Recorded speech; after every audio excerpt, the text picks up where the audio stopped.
Bienvenidos a su programa Bitácora Mexicana, este espacio de plena libertad de expresión, de debate y de reflexión de la televisión pública.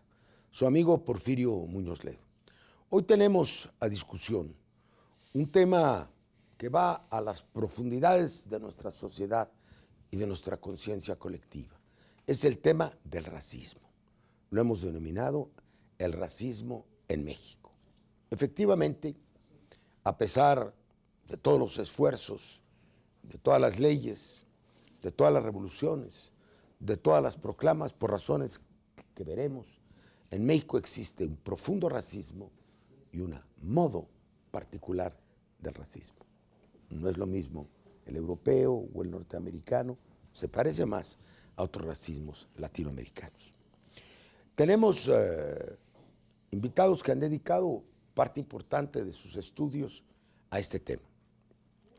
Desde luego el licenciado José Agustín Ortiz Pinchetti, quien en tiempos recientes ha publicado, no sé, artículos y ensayos, una veintena sobre este tema. Yo diría es una obsesión de su pensamiento intelectual. Él es abogado, ha sido diputado federal, ha sido miembro del Consejo Electoral del IFE y ha escrito libros importantes sobre la democracia mexicana o la transición, como La democracia que viene. ¿Por qué somos racistas en México y de qué modo somos racistas?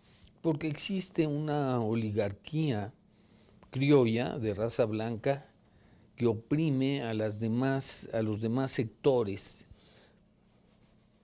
En ese sentido somos racistas. ¿No hay indios oligarcas? Existe la posibilidad de que no solo indios, sino mestizos lleguen a las cumbres de la sociedad. No existen divisiones legales, no existen prohibiciones, pero de hecho este fluir de las castas o de las razas no se produce. Y es fácil de constatar y es difícil de explicar por qué se mantiene y por qué se niega. La cartografía de la pobreza corresponde a la cartografía étnica. Así es, y no solo la cartografía de la pobreza, los distintos niveles de ingresos. Ese es el tema de las castas. Sí, los distintos niveles de ingresos van correspondiendo a los distintos segmentos raciales. Esa es una afirmación que se puede constatar fácilmente observando. ¿Por qué no ha cambiado eso a pesar de que nuestra independencia postula a todos los hombres libres e iguales, pero siempre fue una igualdad formal ante la ley? Nunca hubo el cambio de actitud, el cambio de cultura. ¿Por qué se sedimenta y no se remueve esto que es de origen obviamente colonial? Porque existe todavía un mecanismo que es la endogamia. Los criollos, los blancos, tienden a casarse con gente de su misma casta, de su mismo grupo, y así se perpetúa y se perpetuará.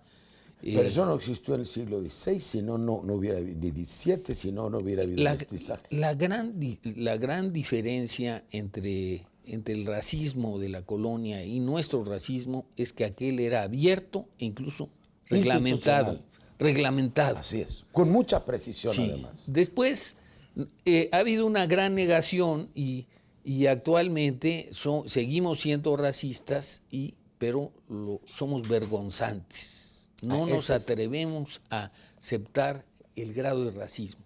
Pero también tenemos que matizar, porque decir que solo hay una especie de apartheid en México y que solo los blancos, también eso sería una exageración. Hay capilaridad, es mucho más sutil que eso. Yo quiero presentar a el doctor Agustín Basabe, de la Universidad de Oxford, tiene maestría en Administración Pública de la Universidad de Purdue, Estados Unidos. Él ha sido embajador de México, ha sido diputado, ha sido profesor muchos años y publicó un libro sobre el México mestizo y cuál ha sido el esfuerzo en torno a un pensamiento como el de Andrés Molina Enríquez, como el de José Vasconcelos. Yo lo diría así, frente a esta división tremenda, social, económica y étnica del país, una gran corriente filosófica, yo diría desde fines del siglo XIX, es el tema mismo de tus estudios, por decir, la solución en México es el mestizaje. es el crisol, ahí vamos todos, ¿no? Entonces, la solución de este antiquísimo problema, que es del trauma de la colonia, era vamos a hacer que el eje de la nacionalidad, de la cultura, de todo sea el mensaje. Esto se ha revelado que es muy relativamente cierto, en primer lugar porque ha habido un enorme repunte del indigenismo, que tiene su propia personalidad, las etnias, las identidades. Pero vamos al tema que nos ocupa. A mí me gustaría que nos hablaras, Agustín, del racismo en la época de la colonia, cómo se forma esa institucionalización del racismo. Bueno, a diferencia del Imperio Británico, que cuando iba a colonizar se llevaba siempre familias enteras, llevaba el hombre llevaba a su mujer y a veces a sus hijos. Los españoles que vinieron a hacer la América, como le llamaban, eran más del 90% varones, no vinieron mujeres. Entonces, dejaron allá, ¿verdad? Por razones estrictamente fisiológicas, yo diría, pues empezó a proliferar el mestizaje. Pero el mestizaje típico en aquella época era, por ejemplo, el hacendado con la hija del peón o del cacique indígena que vivía por la zona. Y entonces nacía un mestizo, hijo del hacendado y de la indígena, a quien el hacendado no reconocía, no le daba su apellido. Y por eso al principio mestizaje iba a estar. Pero Hernán Cortés sí lo hizo. Sí, Hernán Cortés fue la excepción que empezó la regla, porque a Martín Cortés, el mestizo, lo legitimó, pero la gran mayoría de sus paisanos no lo hicieron. Y entonces mestizaje y bastardía fueron sinónimos durante mucho tiempo. Así empezó el mestizaje a proliferar de manera bastante rápida. En México el mestizaje fue muchísimo más rápido, por ejemplo, que en Perú o que en Ecuador o en Bolivia, países que actualmente todavía la mayoría de la población es indígena, o la mitad al menos de la población es indígena. En México la gran mayoría de la población ya es mestiza porque avanzó muy rápido. Bueno, así se dio este proceso de mestizaje. En el siglo XIX empezaron, como decías hace un rato, a preguntarse, sobre todo los miembros de la inteligencia mexicana, bueno, ¿y qué rayos somos, no? ¿Cuál es la nacionalidad mexicana? ¿Cuál es la mexicanidad? Tenemos criollos que hablan español y tienen una cultura occidental, tenemos indígenas que hablan su propia lengua, que tienen una cosmovisión diferente, una religión diferente, todo dispar, digamos, con el resto de la población. Entonces, ¿qué nos une? ¿Cuál es el común denominador? Y fue cuando surge la teoría del mestizaje, lo que yo bauticé como la mestizofilia. Francisco Pimentel, Vicente Riva Palacio, Justo Sierra, Andrés Molina Enríquez, Manuel Gamio, José Vasconcelos, todos con, por cierto, influencias intelectuales muy disímbolas, llegaban a la misma conclusión. Sí. La esencia de la mexicanidad. Por mi raza hablará el espíritu. ¿Cuál es mi raza? El mestizaje. Así es. Y eso llegó al grado de volverse ya casi una definición oficial en la Plaza de las Tres Culturas, aquella placa que entiendo que la escribió Torres Bodet, sí, ¿no? El 13 de agosto de 1521 cayó Tenochtitlan en manos de los españoles. No fue un triunfo ni una derrota, fue el doloroso nacimiento de esta raza mestiza que somos los mexicanos. Este es don Jaime Torres Bodet fue el secretario de Vasconcelos. Claro. Es la última, la última manifestación de eso. El último mestizófilo. Que yo fui prácticamente el secretario de don Jaime. Y nosotros ya teníamos una visión distinta. Sí. En nuestra generación anterior a la de ustedes ya hay un quiebre. Nosotros ya no vemos eso así. Sí. Era el discurso de la primaria, de la secundaria, la raza de bronce, sí, la poesía mexicana cívica. Pero nosotros ya veíamos el mundo de otra manera. Pero ahí, perdón, para concluir con lo del racismo, lo que sucede es que se vienen manteniendo las castas. Es decir, esa estructura de un grupo blanco, criollo, hijo de europeos, descendiente directo de europeos, que controla no solamente el poder, sino el dinero, ¿no? Que está en el vértice de la pirámide social, se sigue manteniendo. Y claro que hay un poco de capilaridad social, sí la da un poco la independencia, muy poco, mucho más la revolución, pero aún así se siguen manteniendo las estructuras. Y la correlación entre raza y clase, de la que hablaba Molina Enríquez, se sigue manteniendo. La inmensa mayoría de los burgueses y pequeños burgueses somos criollos. Y la inmensa mayoría de los proletarios son indomestizos, como les llamaba Molina Enríquez, es decir, mestizos o indios, o mestizos con una gran carga étnica indígena, ¿no?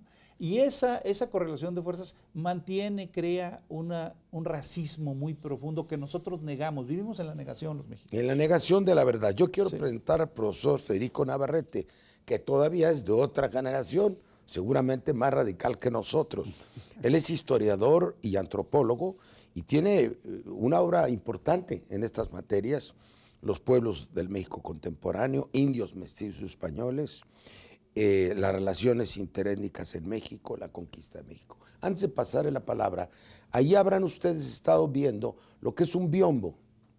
Este debe ser un biombo de fines del 17 o principios del 18. Este ya es 18.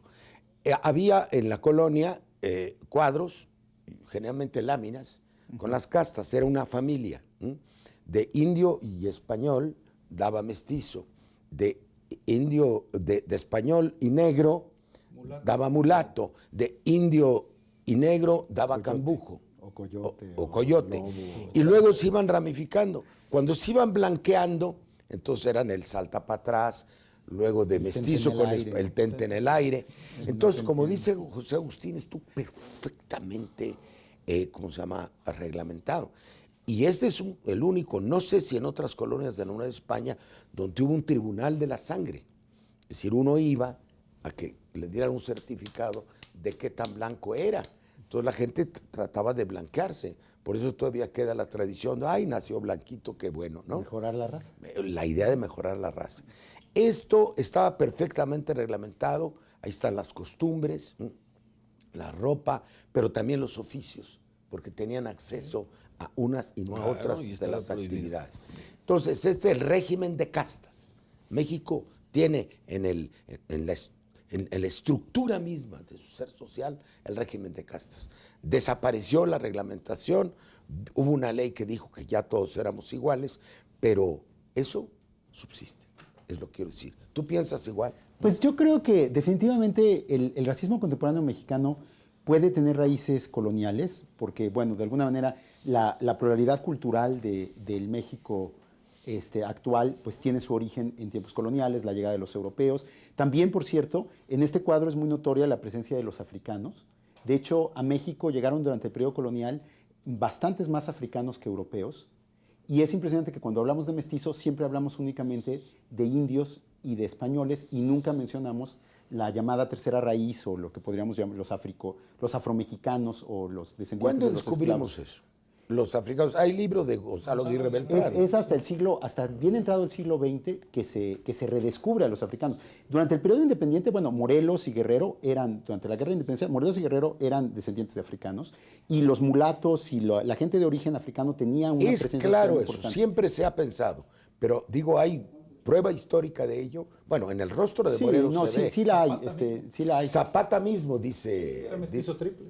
Era mestizo triple, don Emiliano. Entonces, ahora, yo creo que el racismo contemporáneo de México no tiene tantas raíces en el México colonial, aunque sí tiene algunas, como en ya la historia independiente de México. Eso es muy importante. En dos cosas. Por un lado, una ideología liberal que por un lado proclama la igualdad de todos los mexicanos, y en ese sentido México fue un país único en América, porque fue el primer país que desde el principio, desde 1824, desde la primera Constitución, declaró la igualdad generalizada de su población. La esclavitud es abolida 3 años después, en 27, mientras que, por ejemplo, en Brasil la esclavitud dura hasta pero es 88, otro. o en Estados Unidos hasta 65. Pero a la vez que se proclama la igualdad, se establece que todos los mexicanos deben ser hispanoparlantes, se establece que todos los mexicanos deben ser católicos, se establece que deben ser propietarios individuales y no propietarios comunitarios, como eran la mayoría de las Vamos a ir al comunidades liberalismo. indomestizas de la población. Entonces, el liberalismo establece una idea de igualdad y al mismo tiempo establece una idea de igualdad que excluye a la mayoría de la El población. positivismo y el evolucionismo. Entonces, A eso ahí vamos a hay, entrar. ahí hay un criterio ambiguo, ¿no? Que creo que nos lleva a esta realidad tan compleja que mencionaba José Agustín del México actual, en que todos somos racistas, pero nadie lo dice. Bueno, con los liberales decías todos somos iguales, pero iguales a quién. Y obviamente el modelo de quienes eran iguales eran las élites criollas y eran los que estaban hasta arriba de la sociedad. Hemos tomado una pista magnífica. Sí, Nos están llamando interesantísimo. a otro bloque.